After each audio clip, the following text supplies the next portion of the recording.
minnu bɛ Mali fɛ Ala ka barika d'u la nka minnu bɛ Mali ta tiɲɛni fɛ Ala k'u ta tiɲɛ Ala k'u ŋaniya segin u yɛrɛ ma ya Rabbi Ala ka jamana in basigi ya Rabbi Ala ka jamana in basigi jamana in Bazumana ka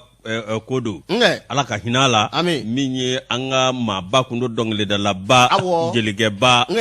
ale ka jeliya waati ani sisan jeliya waati tɛ kelen ye Lajɔsi ale de tun bɛ su tan walasa ɲɛnamaw bɛ se ka fɛn kɛ a tɛ tɛmɛ o kan Bazumana Sisɔkɔ a bɛ tariku fana dɔn Ala k'a da yɔrɔ nɛɛma ninnu ma nata ninnu ma diɲɛ ɲini nka ninnu ye jamana ɲini ninnu ye dusu don jamanadenw kɔnɔ o tuma jamana in tɛ se ka bɔ cogola boloci n'an yɛrɛ m'an jija an jamanadenw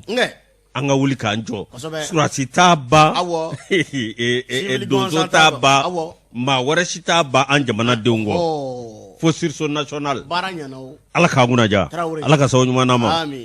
nɛgɛw karafe a bɛ Batɔma Kane bolo jitigi ni maatigi k'a fɔ k'a waleɲuman dɔn ale de bɛ jɛgɛ minɛ ba la dɔrɔn ka taa di Adɛli Samakɛ ma a k'a labɛn baara ka ɲi a ka bozoya a n'a ka sɔmɔnɔya o kɔnɔna na gundo caman b'a bolo jiko kan o tuma min ye u bɛlɛw Jan Dɛnɛw min ye kadɔ Usumani i senna dɛnɛ la Togo ye l'enfant de Koporopin komi Koporopin o dugu jɔn ye o t'u ka dugu ye wa a bɛ ne kɔnɔ k'i bɛ ka siyɛ dugu dɔ fɔ non cɛ Mali dugu tɔgɔ ka ca sa a ka ca dɛ Ala il est de Koporopin Koporopin a banna baraka ɲi Koporopinkaw an b'u fo Usumani Togo tɔgɔ la min ye k'a dɔn Jiyɔnkaw ka lasigiden Jiyɔnkaw ka député Jiyɔnkaw ka ambassadeur Jiyɔnkaw ka cɛni Bouakari Jarabad ale bɛ difu la an b'a fo o tuma Jamadugukaw olu ka cɛ kwale Jamadugu kɛfa sécurité yɛrɛ fɔ Kuyate ka Awa a k'a Keita ale bɛ maaw bisimila o tuma k'a dɔn Segu ba kɔfɛ bolo o cɛba min bɛ yen Zakari Fɔnba le seul représentant de Segu ba kɔfɛ bolo il est là il est chez nous le seul et l'unique représentant Zakari Fɔnba an b'a fɔ ko k'a waleɲuman dɔn le grand danseur ɲɛ yɛrɛ la a ye bon appétit mɔgɔw Boutelezi ani Ara aw ɲininka n'u tun ma dɔrɔpu kɛ ji la ka di an ka ɲɛmaaw ma a kɔni u ye dɔw kɛ dɛ ne ɲɛ bɛ Moro yɛrɛ ngɔli wulilen la yeyew ka yɔrɔ ni yeye bɛ dɔ kɛ a b'a ngɔli wuli Moro Sango ɲɛ bɛ ka ngɔli wuli n'a sɔrɔ a yɛrɛ la n'a fɔ maa min bɛ kamiko kan wa ko n ka wɔlɔni Moro Sango kɛ bɛ k'i kaman kɛ i b'a fɔ ko kaman kɛ bolila olu b'u kaman kɛ cogo min a bɛ kɛ cogo di Antoine ba kɔnɔ furu de wa kan jane wa n bɛ k'a bolokɔni kɛ tan Bonaparte maaw ko ko nin kɔni ye ne ma da la ni Segu Babolo cɛ in ni a tun tɛ cɛbilenkɛ bɔrɔ ta Zakari Fɔnba ne ma da la tun tɛ cɛbilenkɛ dɔ kɛ a bɛ kɛ cogo di capɛ k'i pan banza a tɛ tɛmɛ o kan Ala k'an kunnaja o tuma Boutelezi Ara bon appétit mɔgɔ ani plaisir an b'u fo k'u fo wa woro woro bɛ di o jagoya ye k'an ka ɲɛmaaw bila dɔn na f'olu b'u pan ba i b'a fɔ ko Fɔnba k'i kali an dɔn o tun bɛ nin ka bi a nun kan Moro n'an ka kameko boli kama maa caman sigilen tele kɔrɔ kununko ko a bɛɛ n'a ta ayi ko ne dalen binna tun de ne ko n ko Jan chez nous il y a des vrais danseurs bari ko cɛ ko ne ka bon appétit ɲɔgɔn ko est-ce que u ma fɛn dɔ kɛ ji la ka di ko n'o tɛ k'ale tɛ nun dɔn a bɛ kɛ cogo di Ala k'an kunnaja amin Lajɔsi i ka kɛnɛ kɔni basi tɛ n na mantɔrɔ si tɛ yen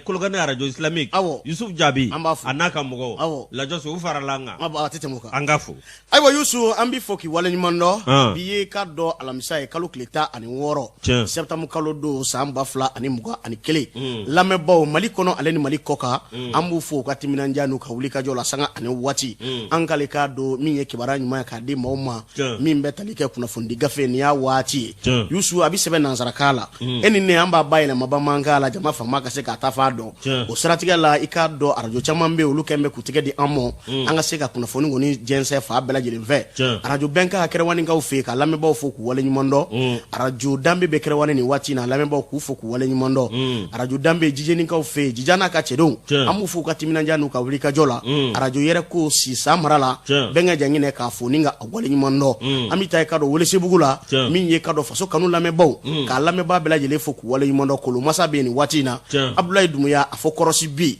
ikado arajo ditimu ikado ale directeur de programme amba fo akatimina jala ni wati na usiki mbe ubeka name namborai amita ikado Dana FM abeka do ni wati na Kenya bakufo bujalo na ka chedo ku fo ku wale nyumondo ukatimna njanu ka wulika jola Daka FM alebe maraka kungu ame maraka kungu ka bela jele fo ningu wale nyumondo yusu nambura Naro FM ambara mo no bela gina ka ukufo oluba ansoro ka sababu ke o arajo soyi arajo wanto miya ka ufe ka lame ba bela jele fo ningu wale nyumondo tiendugu lame bo kareri konna na amadi danyona ka chedo amu fo katimna njanu ka wulika jola sanga ani wati buguni kunga lame bo viebe ni wati na chesir ledo amba foni nga wala nyimondo anga musokoroba nyimambe bafanda ikado ni wati na ka fuka wala nyimondo de frabola do amba fo akatimina jana ka wulika jola yusu namorai ambi jonga ka FM lame ba bela jele fu yele mani ka ufe ka yele mani chena muso dem sene makoroba bela jele fu ku wala nyimondo arajo domba ube karanko fo ambe karato brifo ikado zumana keita ka fuka wala nyimondo ana baranyo bela jele fefe sokole mana ni wati na koloka ninga ufe arajo islamigi alame ba bela jele ku fu ku wala nyumando na morai ikado ka fo Aba FM yuwaru ka ufe ambe ikado ka fo maiga na ka chedo bela jele fu ku wala nyumando Idrissa Maiga ikado ko kibara ko nzorola ambi dona aleka ya maria bi ambi doni yuwaru ka ikado ya maria ko na bi yusu abana arajo Aba FM amba la me ba bela jele fu ku wala oh angata anti ikado komi ekoni me lada fini la bi ni ngoni itale susao ni ngoni ikado mosia yelale an nasao o ambe mfolo di emo Mamadou Konda anga fo moshige minye ko Burkina ta jara sama borala balmage amba fo ka wali mondo fo yirima jo ati temoka miye nguna fuko andwani miye ichega ni andwani ninjara yugo tatakalla josi ma ambi sebenda sebe minamba ta otidore nouvelle horizon ale pumanedu ni hakli bala angwa jamana kabini watija ya banga fali bike chuko mi fali bikete jogini bike chuko mi jogini bikete ko be dugo blatasma bido dugo dowla kaunga jamana ke ndashi doy ode ko nanna sa awkado faransi ko ni juna ani ikado jamana do ko lu na ndeme awkado kambo awamini jangaro jugo mimbanga tourisme andi bandiu bismillah wati mina ukera mandum bela jele ko ni ay tegere fo do bi sabati o de kana nasa minye awkado faransi anani choganga jamana wono minye awkado kame bamanju gele sanje ki tamma mena sisima bo mi kado kelema ba alibi moko ni mika bone unina anga wolo masiri tabaw kata fara duguma doka num bela jele awkado minye ulu bonena unina nga benata minye awkado faransi aliko ni manvea ani jamana do ngo minye ngunu kando de bora ko sayna minye faransi ka awkado anateri jamana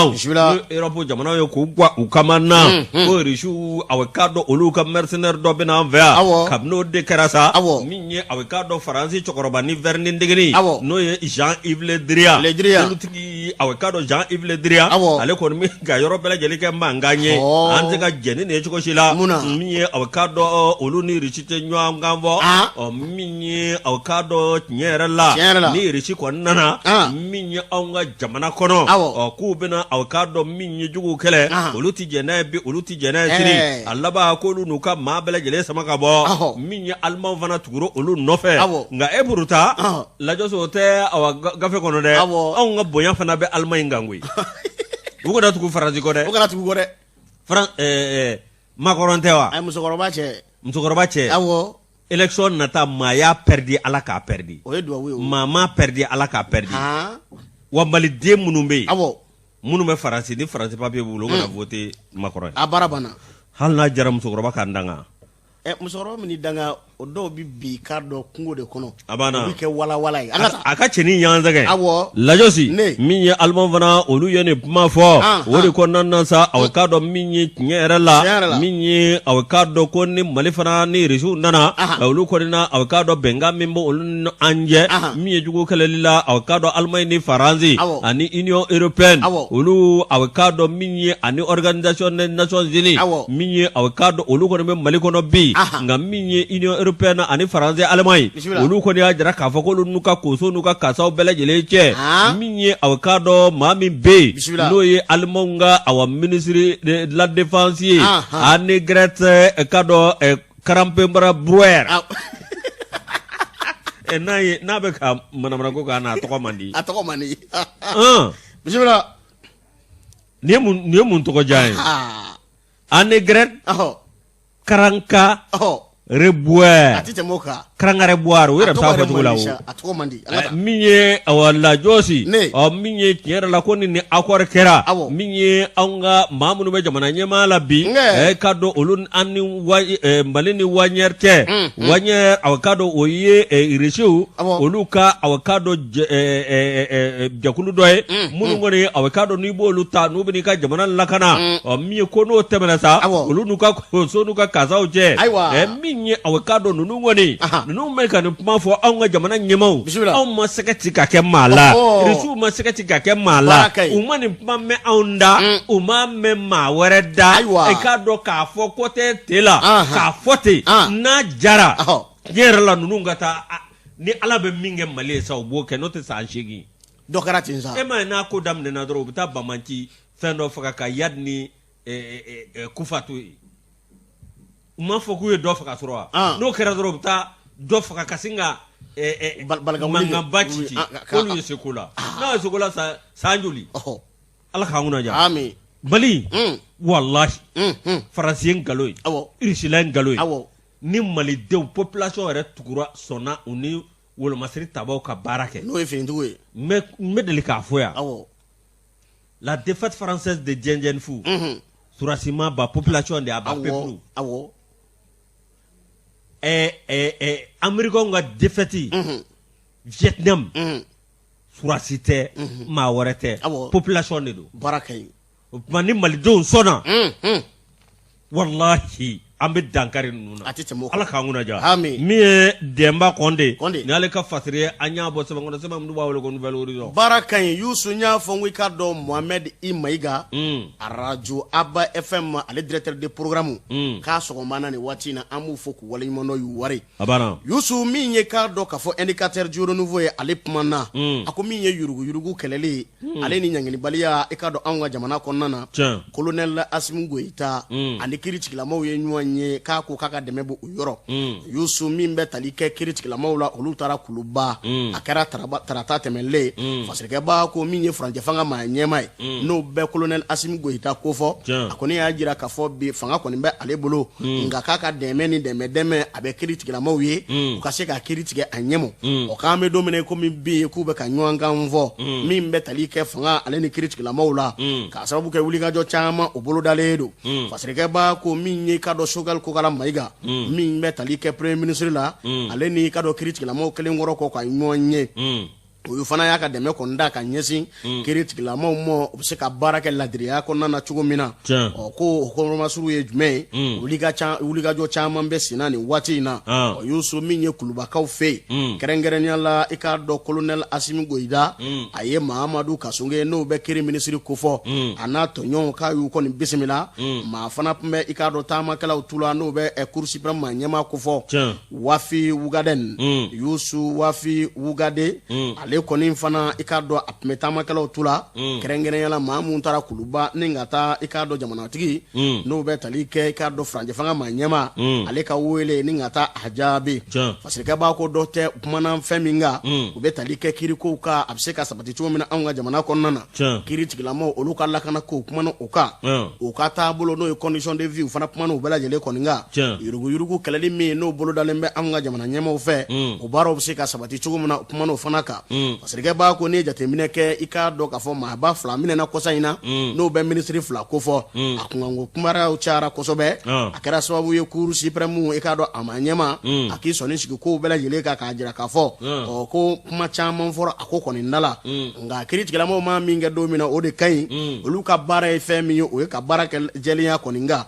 maa caman bɛ kuma kiriko kan k'u caman tɛ kiriko ɲɛdɔn kiriko f'i k'a don a kɔnɔ de k'a ɲɛdɔn k'a sɔrɔ ka kuma a ko kɔni kan an bɛ don min na i ko min bɛ yen a ko min ye sariya fɛn fɛn bɛ yen n'o bɛ ta kiiri binna kun kan maa kelen tɛ sigi k'a ta koyi kiiritigɛlamaw bɛɛ lajɛlen de b'i wele u kana fɛsɛfɛsɛ u ni ɲɔgɔn cɛ hakilina ka kɛ kelen ye ni ka sɔrɔ ka kuma bɔ ka ben ni ka sɔrɔ ka sariya ta a ko kɔni da la wadirikɛbaga ko min bɛ tali kɛ kiiritigɛlamaw ka ministre la kiiri ministre n'o bɛ k'a dɔn k'a fɔ ministre de la justice ko fɔ Mahamadu Kasonge wadirikɛbaga ko k'a kɔni y'a jira k'a fɔ o fɛɛrɛw kɔni o kan ka sigi sen kan joona joona u ye laɲini min kɛ asi min fɛ u bɛ tali kɛ jumɛn na olu yɛrɛ kiiritigɛlamaw bɛ se ka lakana cogo min na anw ka jamana kɔnɔna na ni ka baara kɛ ladiriya kɔnɔna na a ko k'a fɔ bɛɛ lajɛlen kan fɛɛrɛ caman kɛra anw ka ɲɛmaaw fɛ u y'o sigi sen kan wulikajɔ caman kɛra nka ko hali bi u ka dɔ fara cɛsiri kɔni kan walasa olu ka baara tɔ bɛ se ka ɲɛ u bolo cogo min na an bɛ don min na komi bi a ko gouvernement kɛn bɛ ka sariya kura dɔ tali ŋaniya siri Yusu bɛ tali kɛ jumɛn na Yusu maa ma bɛ yen n'i kɔni ni baara wɛrɛ t'i la faso wari kɔ k'a ta ka ŋanamu k'a ci wara ko kan n'o kɔni kɛra n'i kiiri la wa k'a jira k'a fɔ k'aw jalaki bi i nɔ kan ko hali bolofɛnw bɛ se ka minɛ o sariya kura in au nombre de ces mesures, le garde des Sceaux a cité un projet de loi initié par le gouvernement qui permettra de saisir les biens des personnes jugées coupables de détournement des deniers publics. Abana. Barakaywa. Oh. Ni ye faso nafolo suɲɛ. I ka fɛn minnu bɛ an b'a bɛɛ minɛ. An b'a bɛɛ minɛ i la. Awɔ. A ti ŋanamu bilen. Hali ka sokɔnɔ sɛw. Ayi dɛ. O kɔni o tɔ ye miɲɛ. O ye miɲɛ tɔ ye sa dɛ. Ni 600 n'i y'a bɛɛ sara n'a tɔ tora 640 an bɛ taa 640 sɛ minɛ kɛ an ka dɔrɔmɛ 1 tɛ to maa fɛ. jamanadenw ka wari ja n'o don an kan ka farati wari dun na ko a banna Yusu i ka dɔn sariya dɔw bɛna ta jamana kɔnɔna na gouvernement y'a sɔnni sigi a kan min ye ka dɔn kiiri ministre ye ale fana y'a kuma kɔni fɔ kabini nin kuma in kɔni fɔra a wulikajɔ kɔni bɛna kɛ ni ka kokajɛ nati jamana kɔnɔ i hakili bɛ kokajɛ la wa. Awɔ. Catiri dɔ tun bɛ ko kokajɛ. N ko kɛra 91. Ne kɛlen ka coup d'état kɛ. A tɛ tɛmɛ o kan ko Yusu. O fatirikɛbaga ko min ye ka dɔn colonel Asimi Goyita ye ale kɔni ye kuma ta i k'a dɔn kiiritigɛlamaw ɲɛkɔrɔ a ko a ye kuma min fɔ n y'a mɛn hali ni ye aw lakana ka lakanafɛn bɛɛ lajɛlen sabati a ɲɛmɔ ni kiiri ma tigɛ a zɛrɛ ni ɲɛ kan ni baara ma kɛ a ɲɛmɔ ni ɲangilibaliya ma dabila anw ka jamana kɔnɔ ni bingalijugu ma dabila a bɛ i n'a fɔ fɛn ma kɛ koyi bari sabula min ye ka dɔn k'a fɔ wagabonya ye lakanabaliya banbatiya o bɛ sabati anw ka jamana kɔnɔna na o de b'a jira k'a fɔ baara bɛɛ lajɛlen ka kɛ a zɛrɛ ni ɲɛ kan ni ka jotigi jo ka jalakitigi jalaki Yusu hali bi a kumana n'o bɛ tali kɛ colonel Asimi Goyita la i k'a dɔn a y'a jira k'a fɔ bi bi in na wulikajɔ caman bɛ sen na anw ka jamana kɔnɔ kiiritigilamabaw bɛ anw ka jamana kɔnɔ muso b'o la i ka dɔn cɛ b'o la u bɛɛ lajɛlen bɛ k'u jeniyɔrɔ fin nka Mali kura kɔni n'o ka sabati anw ka jamana kɔnɔ o tɛ taa bɛɛ ka baara kɛ i ka dɔn jɛlenya kan koyi bɛɛ kɛ i k'a dɔn k'a fɔ i yɛrɛ di baara kɔnɔna ni ka yurugu yurugu kɛlɛ ni ka ɲangilibaliya kɛlɛ anw ka jamana kɔnɔna na an bɛ don min na komi bi ko wulikajɔ kɔni kan ka kɛ fa bɛɛ lajɛlen fɛ ko n'o tɛ ka wari du faso wari bɛ du i ka dɔn cakɛda bɛɛ la bi yurugu yurugu bɛ cakɛda bɛɛ lajɛlen la bi Yusu o de kama ko jamana faamaw kɔni y'a jira k'a fɔ u k'ale k'a dɔn ni ka dansire a la joona joona maa min bɛ ni fasodenjugu don n'a ta ti dɔwɛrɛ jamana wari ni k'a ta k'a ŋanamu maa caman baden ka wari k'o bila i dufa kɔnɔ kini kiiritigilamaw bɛ ɲɔgɔn ye dɛ yurugu yurugu kɛlɛli k'a baara bɛ daminɛ soda de la fɔli b'i ka so fura ni ka sɔrɔ k'a jigin dugu kɔnɔ Yusu min ye i k'a dɔn k'a fɔ transition maaw ye u kɔni ye layidu di k'a fɔ k'u ka dɛmɛ ni dɛmɛ bɛ kiiritigilamaw ye k'u ka t'u ka baara fɛ corruption n'o bɛ yurugu yurugu ko fɔ impunité ye ɲangilibaliya ko k'o kɛlɛ fo ka taa se a dan na anw ka jamana kɔnɔ Seydou Jara. Serjora ni ale ka fasiri bila o yurugu kɛlɛli la tɛgɛ dara aw ka dɔn min ye jamana a nafolo kana munna dɔw kan min ye fonctionnaire dɔrɔn tɛ dɛ min ka dɔn jagokɛla dɔw b'a la nin o kɔnɔna na sa opérateur économique ani aw ka dɔn fournisseur dɔw min ye aw ka dɔn nin min filɛ nin ye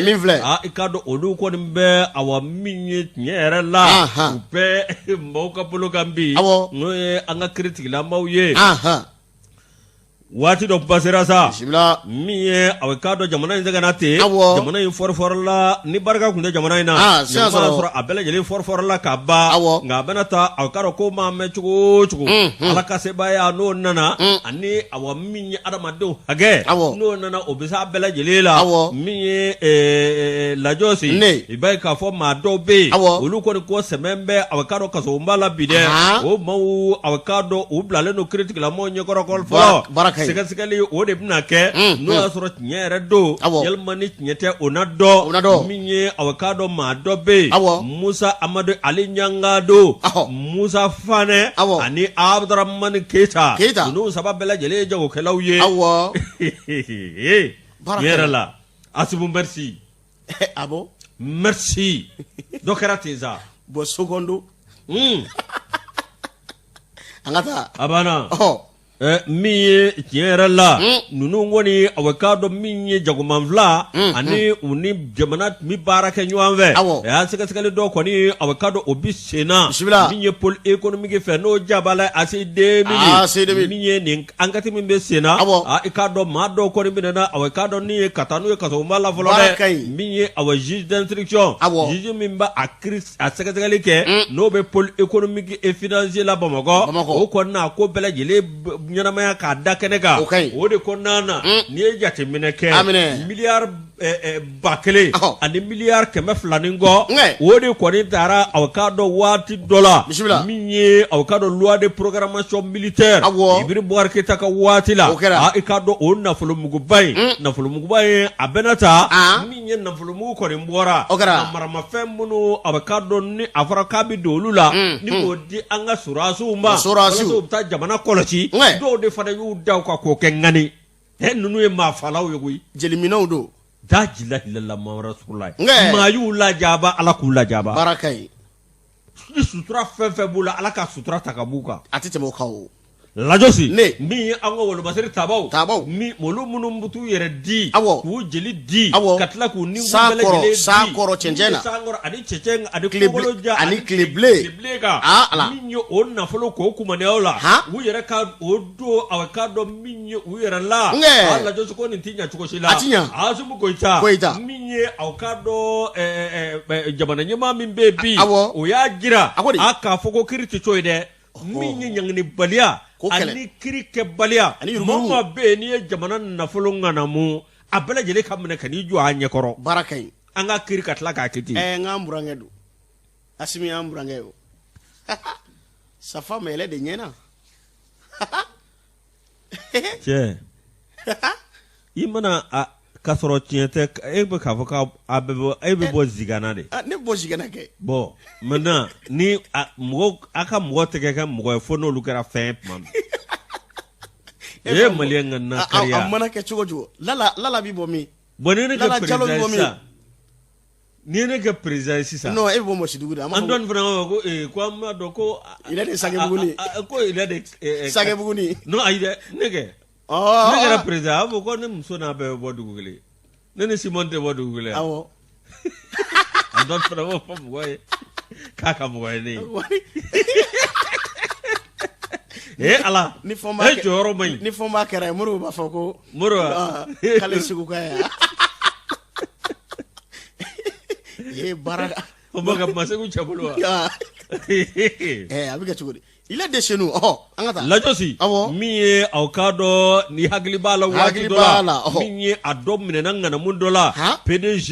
Motor Leader Africa GMLA Africa Sɛgɛnɛ Sila n'u b'a wele ko colonel i k'a dɔn o tun ye kojugu dɔ lamaga dɛ o kojugu lamagali ti dɔwɛrɛ min ye aw k'a dɔn an ka minisiriso min bɛ yen ne ye wolomasiri tabaw ka minisiriso ye k'o ye aw k'a dɔn plainte k'a kan ka jalaki sɛbɛn bi a kan mi o dɔwɛrɛ tɛ dɛ jaa sɛkinɛ sila colonel a waati la min ye u y'ale fana minɛ k'a kara kɔnɔ koyi dɔwɛrɛ tɛ min ye a ye minisiri ka siɲɛtiri ladege kabini ala ye Mali da nin ma kɛ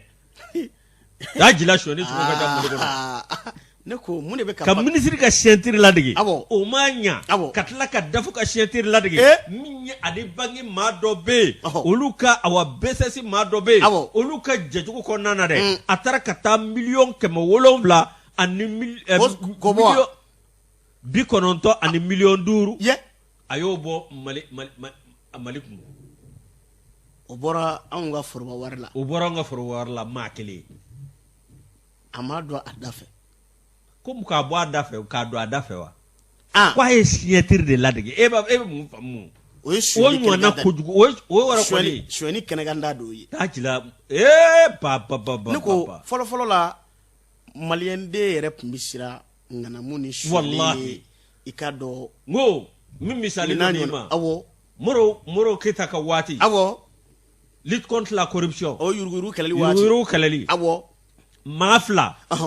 A yera olu de la k'a fɔ ko olu ye jamana nafolo dun. Kelen tun bɛ Kayi. Kelen tun bɛ Bamakɔ yan. Sɛgɛsɛgɛli kɛra min bɛ Bamakɔ yan. U y'o minɛ. Min bɛ Kayi. O welela ka na k'a kana ci dɔ la Bamakɔ a sera Tukuto. Dɔ y'a fɔ a ɲɛna ko ni sen bilara Bamakɔ. Ko e kɔni kaso bɛ yen sa. O ma k'i minɛna ŋanamu na ko ne ka jamana nafolo suɲɛ. Tukuto a y'a yɛrɛ pandi k'a yɛrɛ fa Malo tun b'olu la. A tɛ tɛmɛ o kan. Ne sani. Nka bi an m'an disi gosi dɔw de ye. Ayi b'a sobadenw jɔ ɲɛ b'a ye. A banna ko n'i ma kɛ ko i ka dɔn maaw ka hakɛ to ko fɛn b'i kɔ min. Wa a suɲɛni wari la e muso Bamakɔ denbajala bɛɛ bi a ka du denbajala bɛɛ bi d'a ma. Awɔ don dɛ. Awɔ. K'a a ye se ko la. Club de soutien olu bi créer. Lajosi min ye colonel de ye nin baara jugu kɛ n'o ye aw k'a dɔn maa ye n'u b'a wele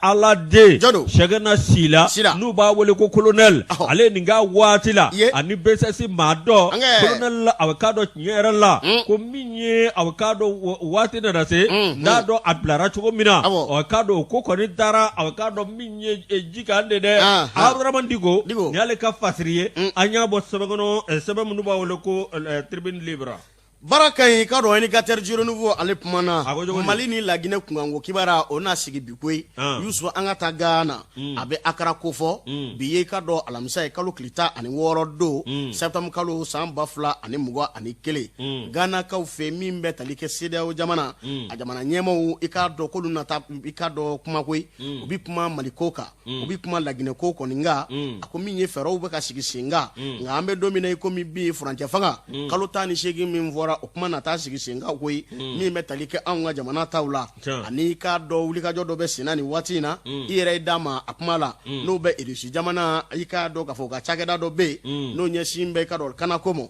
ko n'an ka jamana k'a b'i n'a fɔ u y'u tigɛ di ɲɔgɔn ma sira dɔ kan lakana sira a b'o ko fɔ o kunkanko kibaruyaw fana bɛna taa sigi sen kan Yusu k'a fara o ka Laginɛ min bɛ tali kɛ i k'a dɔn fanga jaso min kɛra yen Dumuya fɛ k'o kunkanko kibaruya fana na taa sigi ka dɔn Akara. Nin kɔni ye k'a dɔn woso kalama fila ye min n'a kan ka dun bɛ yen zira ŋɛɲɛma dun ma ci denmisɛnnin kun a dun cogo o b'a kɔnɔna gan fasirikɛba ko n'i ye jateminɛ kɛ bi in na Goodluck Jonathan ale nana taamala anw ka jamana kɔnɔ ni ka jateminɛ kɔni kɛ a ye wulikajɔ caman kɛ ani maa caman ye ɲɔgɔn ye kɛrɛnkɛrɛnyala transition ale kunkanko kibaruya min bɛ tali kɛ politikimaaw la a n'olu ye ɲɔgɔn ye société civile maaw a n'olu ye ɲɔgɔn ye ani maaw kelenkɔrɔ kɔ i ka dɔn ɲɔgɔn ye kɔni na ani k'a dɔn jamana faama n'o bɛ colonel Asimi Goita ko fɔ a n'o fana ye ɲɔgɔn ye i k'a dɔn fɛn min bɔra ani maa tɔw ka ɲɔgɔn la u taara i k'a dɔn a kumaw kɔni fɔ nka sɔnni sigilen bɛ fɛn min kan n'o bɛ Goodluck Jonathan ko fɔ u bɛ tali kɛ i k'a dɔn k'a fɔ kuma min fɔra layidukan min fɔra kumakan min fɔra u bɛ se ka bato cogo min na anw ka jamana kɔnɔna na furancɛ fanga waati min fɔra kalo 18 foyi kana yɛlɛ a kan o kuma kɔni fɔra kalafili ɲuman ka labɛn bonya ni karama kɔnɔna na Yusu kuma kɛra o bɛɛ lajɛlen kɔni nka o waati mun fɔra ko bɛɛ lajɛlen ka bɛn ni o waati kofɔlenw ye Yusu min bɛ tali kɛ fɛɛrɛw ka sigi sen kan joona joona fasodenw ka se ka lafiya Yusu o kɔni ye kuma min ye n'a kokɔrɔma dolen don kosɛbɛ CEDEAO jamana ma ɲɛmaaw kɔni fɛ o fasikɛba ko ka fara u ka vote mun fana kan ka boloda n'o bɛ député votew kofɔ olu bɛɛ lajɛlen labɛn bonya ni karama kɔni kɔnɔna na transition laɲini min fɔra o bɛɛ lajɛlen ka se ka sabati laɲiniw kɔnɔna na maaw ka se ka lafiya ten nza o waati kelen min na i k'a dɔn k'a fɔ maaw bɛ wulikajɔ kɔni na o kuma dɔw ŋunuŋunu k'a bɛ yen dɔ k'a fara kan dɔ kana fara kan o bɛ transition ko kuma kɔni kofɔ Yusu nka k'a kɔni ma tigɛ a daw da la kuma kɔni bɛ bi i k'a dɔn Mali kunkanko kibaruya Lagine i k'a dɔn ale kunkanko kibaruya ninnu de bɛna taa sigi Akara n'o bɛ Gana faaba kofɔ Yusu ni ka kuma a ko bɛɛ lajɛlen kɔni nka jamana mun n'o bɛ i k'a dɔn CEDEAO jamana kofɔ ni tɔnba don i k'a dɔn jamana mun faralen don ɲɔgɔn kan n'o bɛ farafinna jamanaw kofɔ olu b'u yɛrɛ ye tɔn min kɔnɔ k'u na tɔnsigikɛ bi dɛ a b'a o k'a kɛ Laginɛkaw ko ko olu b'a fɛrɛ u ka transition ka basigi ko hali n'a bɛ wagati dɔ ta a banna mais anw fɛ yan waati de fɔra u ye pression kɛ wa maa si tɛ Mali labɔ ka taa di a juguw ma dɛ o tɛ kɛ an ka Mali politique mɔgɔ kɔ olu san 30 olu y'a bɛɛ tiɲɛ a kɛra u bɛɛ ɲɛna yan a kɛra u bɛɛ ɲɛna i Cɛbilen Darame b'o la Fuseni Abiyon Gino b'o la i Choguel Kokala Mayiga b'o la i Moribo Siribo b'o la i Musa Maraw b'o la ani jɔn dun Ali Nuhu Jalo ninnu ni a kɛra u bɛɛ ɲɛna yan Cɛmɔgɔ Sangare ninnu a kɛra u bɛɛ ɲɛna o kɛra wa olu de bɛ tila ka taa RFI kan ka taa kumaw fɔ ye kuma min bɛ ka taa kuma fasodenw tɔgɔ la ka taa kuma fasodenw tɔgɔ la k'a sɔrɔ fasodenw tɛ n'o tɛ n'an taara élection na nin cogo la o ye ne ye dɛ ne en tant que malien en tant que citoyen dɛ n'an y'a bakile ka taa wallahi an bɛ segin kɔrɔlen la wayi mais wayi olu tɛ u kɔrɔtɔlen n'u ka fanga de ɲini a mana kɛ cogo cogo ni kɔ mɔna kan min kan jɛgɛ ka tila kɔ kan u kana ka kuma fasodenw hakilina min ye ka se k'o dɔn o de ka ɲi fana a bɛ kɔrɔ ko tubabu ninnu bɛ fasodenw lamɛn yan n'u bɛ fasodenw lamɛn o Alpha Condé ye constitution cɛ a Laginɛkaw maa 600 ɲɔgɔnna sara la n'u bɛ fasodenw lamɛn fasodenw wulila i bɛ ka nɔfɛ yan k'an tɔɔrɔ la ko i bɛ ka taa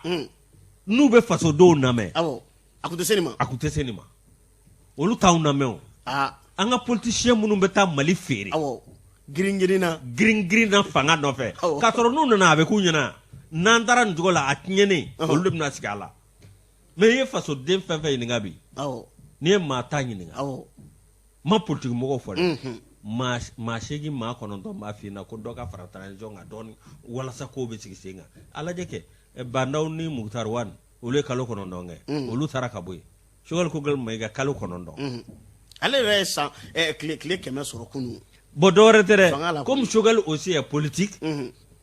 bon politique mɔgɔw do u ka kɛlɛ n'o tɛ n'i ye maa dɔ bila ye bi qui n'est pas politique société a ma kɛ Cheikh Modibo Diarra ya premier ministre plein pouvoir parce que o kun ka parti bɛ yen u wulila k'o fɛn cogo sugu bɛɛ lajɛlen na o taalen cɛ nana élection kɛra ka ɲa y a des cadres fɛn bɛ yen tatamuli ninnu bɛ yen date kuma la u bɛ se a banna olu salo kana a banna tatamuli ninnu yanni ka taa mɔgɔ ma mun bɛ ne la bon aw ye sɛbɛ de non que mun bɛ e la mun ne tɛ se ka kɛ premier ministre e bɛ se ka kɛ premier ministre cogo di fini min bɛ la ni yɔrɔ jumɛn fini ye la ala ka mun na e ye maliyɛn ye wa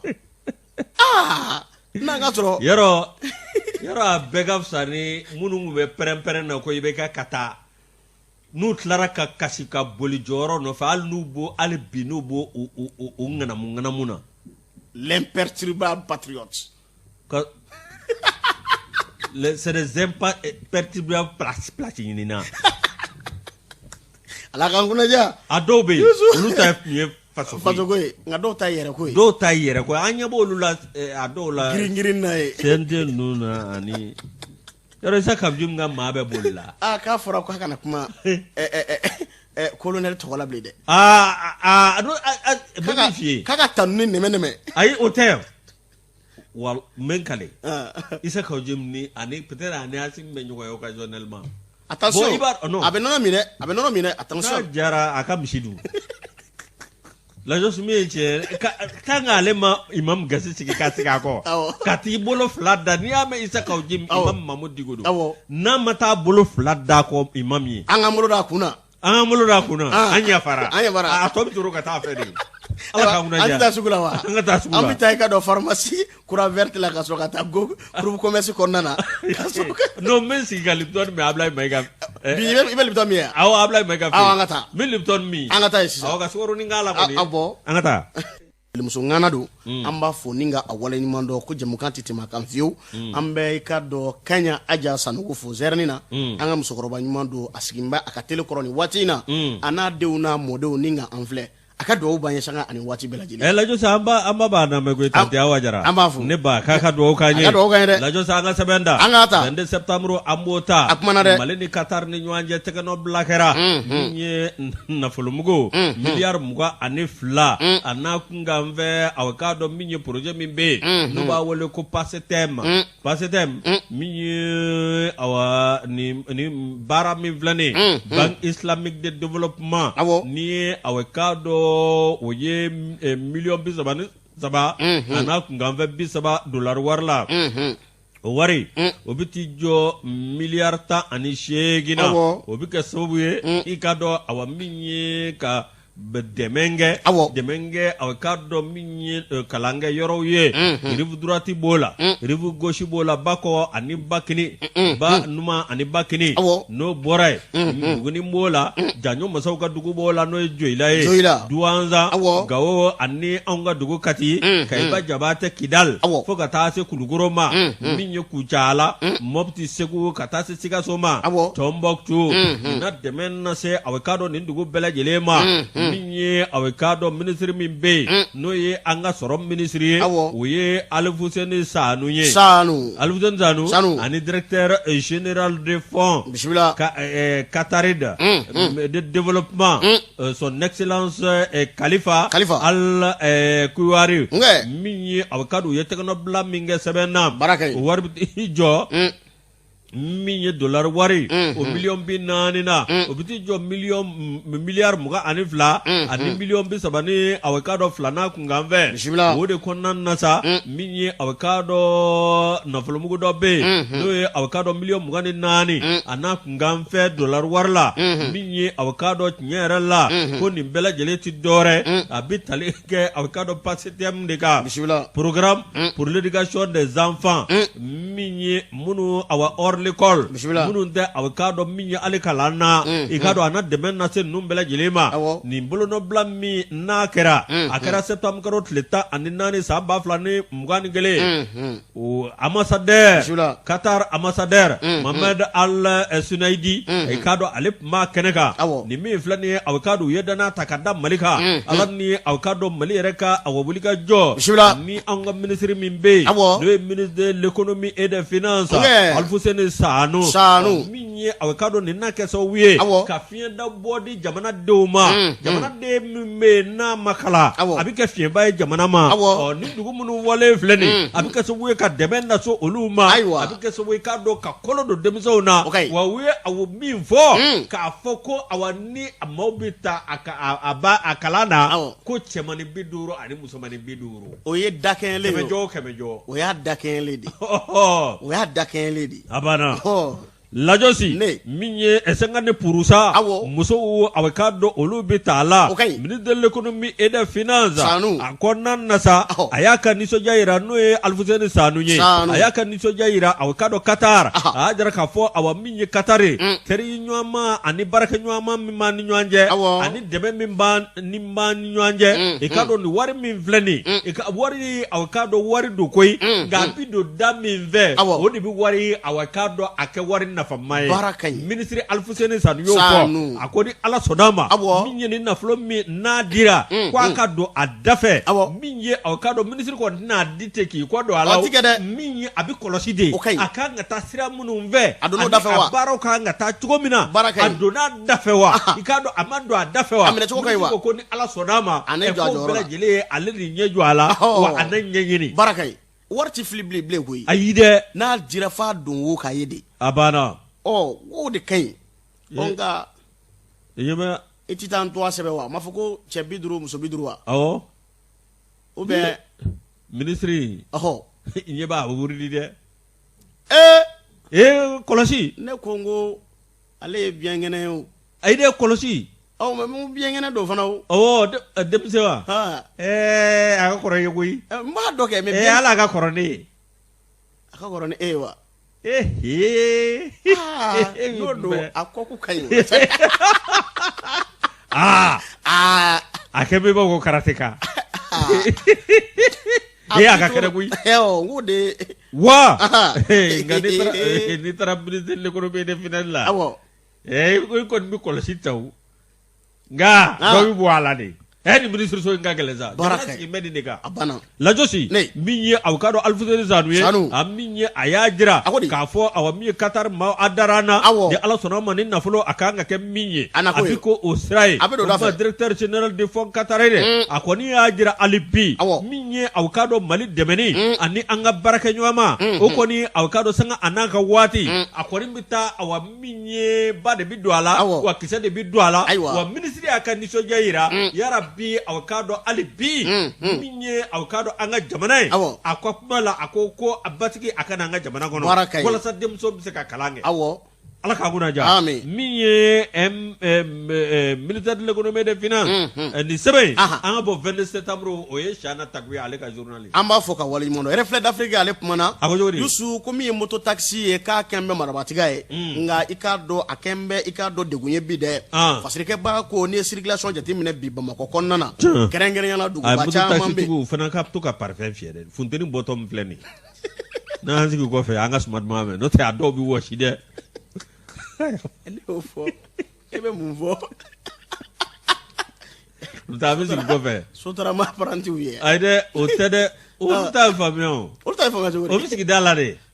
dama no bisiki dala dama juguna pe awo afangale me ma wara usma bidola nga afla de tigibe fie bi gachi moto kutati tiki ko do ne rila ukeme kamana blogi do dula nu woshira funden fa woshidi usma mandide o ka laje donc o ka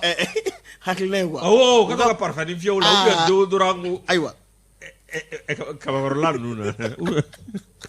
haglogi jale do asirike ba ko ako mi moto taxi ko ni chalembe bi abe ma fasugu bela jele bolo ka do Bamako ya abe ma fasugu bela jele bolo duguba ko nana anna chuko ko ni ngayo nga ika do kembe ka ke koye bi mi na kembe ka bana ko gankoye o de kama ku be wele blanga jamana fama uma u ka laje moto taxi be ma mu bolo ka ko gaje sabati ma mu ka ganai baraka ke lafiya ko nana no te ko ma do ba abuli mi ye ka do serama sariya yusu uta do ute ka nyini ka ado mi nye ka do so mada fela ko ni wa ni bora ka do ka fo pom fadika o yusu ki ko ni mbe ka do mawuye fa bela jele nve circulation ko mi nyame so tramatiki mi be talike taxi tugula mi be talike ka do ka moto taxi tugula ani jakarta tigu nu bela jele ka do bebe sira kele ko ninga nga do were be oluta nyini ka fa mungoi ko ma chama mbe ka do bibina akumoto taxi tigi chama mbe ka vagabond kacha de abana ka vagabond kacha o ka nga sike de kado boita ka magan fili d'abord de enseigne mbema ministre mbe magan fili d'abord non ministre de transport anya fois mala ngu ka strictire ouais u ka ake ka brebe ku bla minen krengere ngono minen krengere ngoro ka société wuli awo ebe moto keme fla mo dema ni société moto keme fla mo doma ni société amo moto keme fla doma bon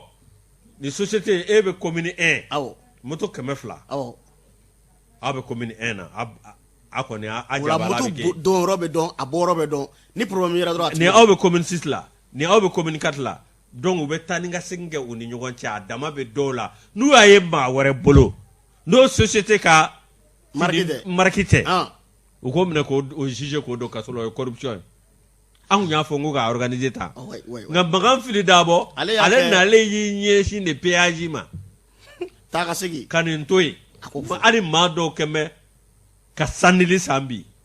k'a kɛ moto taxi awɔ Yusu a ko min ye vagabond don bɛ ka don moto taxi boli kɔnɔ na caman bɛ n'olu kɔni boli daminɛ Yusu b'u ɲɛtugu de k'a bila ka jigin ko kɔni ye gɛlɛyaba ye jamana kɔnɔ bibi in na maa dɔ yɛrɛ ale ye sariya kɛ Misi Ture ale kɔni y'a jira k'a fɔ k'a kunna jara koyi ko min ye k'a dɔn moto taxi tigi dɔ nana tɛmɛ ale la ni vitesse dɔ ye i k'a dɔn a tɛmɛna ale kinibolo yan fan fɛ a kɛra kunnaja ye koyi a tun bɛna ale porokoto n'a kɔni kun sera ale ma wa ko kuma wɛrɛ tun bɛ fɔ Misi Ture ko la koyi o fasirikɛba kɔni y'a jira k'a fɔ ko n'an bɛ kulonkɛ ni katakatani ye bi ko moto taxi kɛn bɛ ka maaw labɔ maa fa sugu bɛɛ lajɛlen bɛ ka boli maa ti maa dɔn a ko la bilen ko a kɔni kɛn bɛ gɛlɛyaba ye an bɛ don min na i komi bi a denmisɛnninnakaw ka ca o maa caman fana bɛ yen olu b'a bolo olu tɛ siraba sariya kɔni dɔn k'o y'a damanda wale n'o tɛ a kɔni bɛ maa senna teliya an bɛ don min na i komi bi k'a bɛrɛbɛn k'a jateminɛ k'a dɔn maa min kan ka boli ka boli lafiya kɔnɔna na nka dɔw yɛrɛ ta kɔni u b'a bila ka jigin cogo min u b'a bila ka jigin cogo kelen la u ka sira tɛ ka dɔn maaw kɔni i k'a dɔn k'a fɔ